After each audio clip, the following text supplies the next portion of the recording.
ಇದು ತರಕಾರಿ ಮಾರುಕಟ್ಟೆಯೋ ಅಥವಾ ನಗರದ ಪ್ರಮುಖ ರಸ್ತೆಯೋ? ಹೀಗೊಂದು ಪ್ರಶ್ನೆ ಈಗ ಶಿವಮೊಗ್ಗ ಜಿಲ್ಲೆಯ ಸಾಗರ ನಗರದ ಜನರನ್ನ ಕಾಡುತ್ತಿದೆ. ಸಾಗರದ ಚಾಮರಾಜಪೇಟೆ ರಸ್ತೆಯಲ್ಲಿ ಸಂಚರಿಸಬೇಕು ಎಂದ್ರೆ ಈಗ ಜೀವ ಕೈಯಲ್ಲಿ ಹಿಡಿದುಕೊಂಡು ಬರಬೇಕಾದ ಪರಿಸ್ಥಿತಿ ನಿರ್ಮಾಣವಾಗಿದೆ. ಆಂಬ್ಯುಲೆನ್ಸ್ಗೆ ದಾರಿ ಇಲ್ಲ, ಜನರಿಗೆ ನಡೆಯಲು ಜಾಗವಿಲ್ಲ. ಸಾಗರ ನಗರಸಭೆಯ ಮೂಗಿನ ಕೆಳಗೆ ಇಷ್ಟೆಲ್ಲ ನಡೀತಿದ್ರು ಅಧಿಕಾರಿಗಳು ಮಾತ್ರ ಕಣ್ಮುಚ್ಚಿಕೊಳ್ತಿದ್ದಾರೆ. ಈ ಕುರಿತು ಒಂದು ಕಂಪ್ಲೀಟ್ ರಿಪೋರ್ಟ್ ಇಲ್ಲಿದೆ ನೋಡಿ. ಹೌದು, ನೀವು ನೋಡುತ್ತಿರುವ ಈ ದೃಶ್ಯಗಳು ಯಾವುದೋ ಸಂತೆಯದ್ದಲ್ಲ. ಇದು ಸಾಗರ ನಗರದ ಅತಿ ಜನನಿಬಿಡ ರಸ್ತೆಯಾದ ಚಾಮರಾಜಪೇಟೆ ರಸ್ತೆ. ಇಲ್ಲಿನ ನಗರಸಭೆ ಸಂಕೀರ್ಣದ ಮುಂದಿನ ರಸ್ತೆ ಈಗ ಸಂಪೂರ್ಣವಾಗಿ ಅಸ್ತವ್ಯಸ್ತಗೊಂಡಿದೆ. ಪ್ರತಿನಿತ್ಯ ನೂರಾರು ವಾಹನಗಳು, ಸಾವಿರಾರು ಸಾರ್ವಜನಿಕರು ಓಡಾಡುವ ಈ ರಸ್ತೆಯಲ್ಲಿ ಸ್ವಲ್ಪ ಎಚ್ಚರ ತಪ್ಪಿದ್ರೂ ಅಪಘಾತ ಗ್ಯಾರಂಟಿ ಎನ್ನುವಂತಾಗಿದೆ. ಈ ರಸ್ತೆಯ ಅತಿ ದೊಡ್ಡ ದುರಂತವೆಂದ್ರೆ ಇಲ್ಲೇ ಸಾಲು ಸಾಲು ಆಸ್ಪತ್ರೆಗಳಿವೆ. ದಿನಕ್ಕೆ 5-6 ಆಂಬ್ಯುಲೆನ್ಸ್ಗಳು ತುರ್ತು ಚಿಕಿತ್ಸೆಗಾಗಿ ರೋಗಿಗಳನ್ನ ಹೊತ್ತು ಇದೇ ದಾರಿಯಲ್ಲಿ ಬರಬೇಕು. ಆದ್ರೆ ರಸ್ತೆಯ ಅಕ್ಕಪಕ್ಕದಲ್ಲೇ ತರಕಾರಿ ವ್ಯಾಪಾರ ಮಾಡ್ತಿರೋದ್ರಿಂದ ಅರ್ಧ ರಸ್ತೆಯನ್ನೇ ವಾಹನಗಳು ಆಕ್ರಮಿಸಿಕೊಳ್ಳುತ್ತಿವೆ. ಒಂದೊಮ್ಮೆ ಈ ಟ್ರಾಫಿಕ್ ನಲ್ಲಿ ಆಂಬ್ಯುಲೆನ್ಸ್ ಸಿಲುಕಿಕೊಂಡ್ರೆ ರೋಗಿಯ ಜೀವ ಉಳಿಯುತ್ತೆ ಅನ್ನೋ ಗ್ಯಾರಂಟಿಯೇ ಇಲ್ಲದಂತಾಗಿದೆ. ಈ ಒಂದೆಡೆ ರಸ್ತೆ ಸಂಚಾರಕ್ಕೆ ಸಂಚಕಾರವಾದ್ರೆ ಇನ್ನೊಂದೆಡೆ ನಗರಸಭೆಯ ಸಂಕೀರ್ಣದಲ್ಲೇ ಲಕ್ಷಾಂತರ ರೂಪಾಯಿ ಹೂಡಿಕೆ ಮಾಡಿ ವ್ಯಾಪಾರ ಮಾಡ್ತಿರುವ ಮಾಲೀಕರ ಸ್ಥಿತಿ ಅಧೋಗತಿಯಾಗಿದೆ. ನಮ್ಮ ಅಂಗಡಿಗೆ ಯಾರು ಬರ್ತಾರೆ ಎಂಬುದು ಇವರ ಪ್ರಶ್ನೆ. ಸಮಸ್ಯೆ ಏನಂತ ಹೇಳಿದ್ರೆ ತರಕಾರಿ ಅಂಗಡಿಗಳು ಹಾಕಿದ್ದಾರೆ. ಇಲ್ಲಿ ಹಳ್ಳಿಯಿಂದ ತರ್ತಾ ಇದ್ದಾರೆ, ತಂದ್ಬಿಟ್ಟು ರೋಡ್ ಮೇಲೆ ಹಾಕಿ ವ್ಯಾಪಾರ ಮಾಡ್ತಾ ಇದ್ದಾರೆ. ಹಾಗಾಗಿ ಏನಾಗಿದೆ, ನಮಗೆ ವ್ಯಾಪಾರ ಸಮಸ್ಯೆ ಆಗ್ಬಿಟ್ಟಿದೆ. ವೆಹಿಕಲ್ ಆ ಕಡೆ ನಿಲ್ಲಿಸ್ತಾರೆ, ಈ ಕಡೆ ನಿಲ್ಲಿಸ್ತಾರೆ. ನನಗೆ ವೆಹಿಕಲ್ ನಿಲ್ಲಿಸ್ಬಿಟ್ಟು ವ್ಯಾಪಾರಕ್ಕೆ ಬರೋದ್ರಲ್ಲ ಬರ್ತಾನೆ ಇಲ್ಲ. ಈಗ ಆ ಕಡೆ ಸೀದಾ ವಾಪಸ್ ಹೋಗ್ತಾ ಇದ್ದಾರೆ. ಹಂಗಾಗಿ ಇಡೀ ಕಾಂಪ್ಲೆಕ್ಸ್ ವ್ಯಾಪಾರಕ್ಕೆ ಭಾರಿ ಸಮಸ್ಯೆ ಆಗಿದೆ. ಮತ್ತು ಟ್ರಾಫಿಕ್ ಸಿಕ್ಕಾಪಟ್ಟ ಜಾಮ್ ಆಗ್ತಾ ಇದೆ. ಇಲ್ಲಿ ಒಂದಲ್ಲ ಒಂದು ಸಮಸ್ಯೆ ಆಗ್ತಿದೆ. ಅವರಿಗೆ ಹಳ್ಳಿಯಿಂದ ವ್ಯಾಪಾರ ಮಾಡ್ತಾರೆ, ಮಾಡಲಿ, ಅವ್ರಿಗೆ ಪರಿಹಾರ ವ್ಯವಸ್ಥೆ ಮಾಡ್ಕೊಡ್ಲಿ. ಅವರಿಗೆ ಈ ಕಡೆ ಫುಟ್ಪಾತ್ ಇದೆ, ಫುಟ್ಪಾತ್ ಮಾಡ್ಕೊಡ್ಲಿ, ಅವರಿಗೆ ವ್ಯವಸ್ಥೆ ಮಾಡ್ಕೊಡ್ಲಿ. ಆರಾಮಾಗಿ ಅವ್ರು ವ್ಯಾಪಾರ ಮಾಡ್ಕೊಂಡು ಹೋಗ್ಲಿ. ಅವ್ರನ್ನ ಹೊಟ್ಟೆ ಹೊಡೆಯೋದು ಬರ ನಾವು. ಇಲ್ಲಿ ಈ ರೋಡಲ್ಲಿ ಗೌರ್ಮೆಂಟ್ ಹಾಸ್ಪಿಟಲ್ ಇದೆ, ಸುಮಾರು ಹಾಸ್ಪಿಟಲ್, ಮಕ್ಕಳ ಆಸ್ಪತ್ರೆ, ಸುಮಾರು ಹಾಸ್ಪಿಟಲ್ಗಳಿವೆ. ಆಂಬುಲೆನ್ಸ್ ಈ ಮುಂಚೆ ಬಂತು ಅಂದ್ರೆ ಅರ್ಧ ಗಂಟೆ ನಿಲ್ಬೇಕಾಗುತ್ತೆ, ಅಷ್ಟು ಟ್ರಾಫಿಕ್ ಜಾಮ್ ಆಗುತ್ತೆ. ಅವರ ಸಮಸ್ಯೆ ಏನಾಗುತ್ತೆ, ರೋಗಿಗಳ ಸಮಸ್ಯೆ ಏನಾಗ್ಬೋದು ಹೇಳಿ. ಅರ್ಧ ಗಂಟೆ ಹೆಚ್ಚು ಕಮ್ಮಿ ಆದ್ರೆ ಡೆತ್ ಆಗ್ಬಿಡ್ತಾರೆ. ಅಂತ ಸಮಸ್ಯೆಗಳು ಇರ್ತಾವೆ. ಅದರಲ್ಲಿ ಪರಿಹಾರ ವ್ಯವಸ್ಥೆ ಮಾಡ್ಕೊಡ್ಬೇಕು ಅವರಿಗೆ. ಇದರಿಂದ ಅಧಿಕೃತ ವ್ಯಾಪಾರಸ್ಥರಿಗೆ ತುಂಬಲಾರದ ನಷ್ಟ ಉಂಟಾಗ್ತಿದೆ. ಇದೆಲ್ಲವೂ ನಗರಸಭೆಯ ಅಧಿಕಾರಿಗಳಿಗೆ ತಿಳಿಯದ ವಿಷಯವೇನಲ್ಲ. ಕಣ್ಣೆದುರೇ ಇಷ್ಟೆಲ್ಲ ಅನಾಹುತಗಳು ನಡೆಯುತ್ತಿದ್ರೂ ಅಧಿಕಾರಿಗಳು ಮಾತ್ರ ಮೌನಂ ಶರಣಂ ಗಚ್ಚಾಮಿ ಅಂತಿದ್ದಾರೆ. ಯಾಕಂದ್ರೆ ಇದು ಸಮಸ್ಯೆ ಈಗಿಂದಲ್ಲ, ಸುಮಾರು 3 ವರ್ಷದಿಂದನೂ ಇದ್ರ ಬಗ್ಗೆ ನಾವು DC ವರೆಗೂ ಕೂಡ ಮನವಿ ಮಾಡಿದ್ವಿ. ಆಲ್ರೆಡಿ ಎಲ್ಲದಕ್ಕೂ ನಗರಸಭೆಗಂತೂ ತುಂಬಾ ಸಹಿತ ಮನವಿ ಮಾಡಿದ್ವಿ ನಾವು.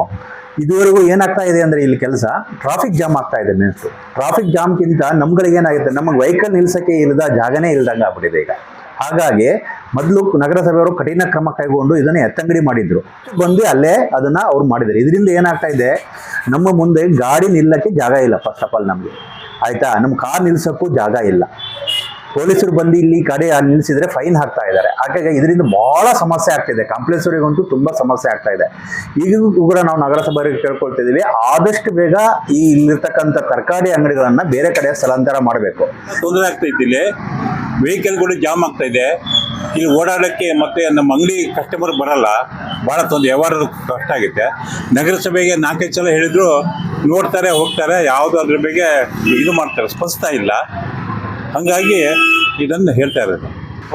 ಅವರಿಗೂ ಬೇರೆ ಕಡೆ ಒಂದು ವ್ಯವಸ್ಥೆ ಮಾಡಿಕೊಡ್ರಿ, ನಮಗೂ ಇಲ್ಲ ಪಾಪ, ನಮಗೂ ಅಂಗಡಿಯವರಿಗೆ ಒಂದು ಹೊಟ್ಟೆಪಾಡಿಗೋಸ್ಕರ ಅವಶ್ಯಕವಾಗಿ ಮಾಡಿಕೊಡ್ರಿ ಅಂತ ನಾವು ಕೇಳ್ಕೊತಾ ಇದ್ದೀವಿ. ಮುಂಚೆ ಒಬ್ಬಿಬ್ರು ರೈತರು ಏನೋ ಬೆಳೆದು ತಂದು ಹಾಕಂತ ಇದ್ರು. ಆದ್ರೆ ಈಗ ತುಂಬಾ ತರಕಾರಿ ಮಾರ್ಕೆಟ್ ಆಗ್ಬಿಟ್ಟಿದೆ. ಇದು ಏನು ಚಾಮರಾಜಪೇಟೆ ಮುಖ್ಯ ರಸ್ತೆ ಇದೆ, ಸಾರ್ವಜನಿಕ ಓಡಾಡಲಿಕ್ಕೆ ಆಂಬ್ಯುಲೆನ್ಸ್, ಸರ್ಕಾರಿ ಆಸ್ಪತ್ರೆ ಎಲ್ಲವೂ ಕೂಡ ಮೇನ್ ರೋಡ್ ಇದೆ. ಇದು ಏನಾಗಿದೆ, ಇದರಿಂದಾಗಿ ಸಾರ್ವಜನಿಕ ತೊಂದರೆ ಆಗ್ತಿದೆ, ಮತ್ತೆ ಹಾಸ್ಪಿಟ್ಲಿಗೆ ಹೋಗ್ತಕ್ಕಂಥ ತೊಂದರೆ ಆಗಿದೆ. ಇದನ್ನ ಆಲ್ಟರ್ನೇಟಿವ್ ವ್ಯವಸ್ಥೆ ಮಾಡಬೇಕು. ಇದು ನಗರಸಭೆ ವ್ಯಾಪ್ತಿ ಬರುತ್ತೆ.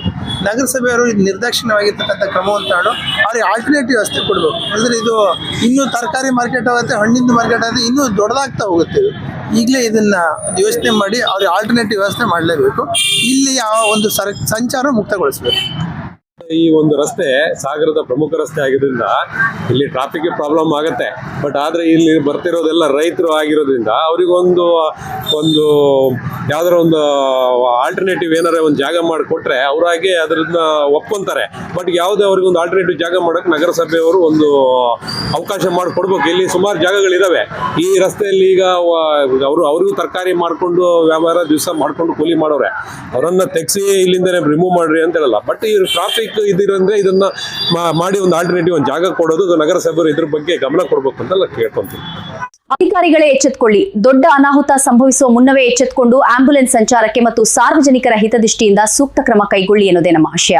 ನೋಡ್ತಿದ್ದೀರಿ ಸುದ್ದಿಮನೆ ನ್ಯೂಸ್ ಡಿಜಿಟಲ್ ಮೀಡಿಯಾ. ಕೋ-ಸ್ಪಾನ್ಸರ್ಸ್ ನಿಮ್ಮ ನೆಚ್ಚಿನ ಹಾಗೂ ನಂಬಿಕಸ್ಥ ಸಂಸ್ಥೆಗಳಾದ RBD group of companies, royal beverages depot, royal builders and developers, royal ventures private limited, RBD motors, RBD ಸೌಹಾರ್ದ ಸಹಕಾರ ಸಂಘ ನಿಯಮಿತ, ಸಾಗರ. ಇದು ಜಮೀಲ್ ಸಾಗರ್ ಅವರ ಸಾರಥ್ಯದ ಸುದ್ದಿಮನೆ ಡಿಜಿಟಲ್ ಮೀಡಿಯಾ, ಸತ್ಯದ ದಾರಿ, ಜನಸಾಮಾನ್ಯರ ಧ್ವನಿ.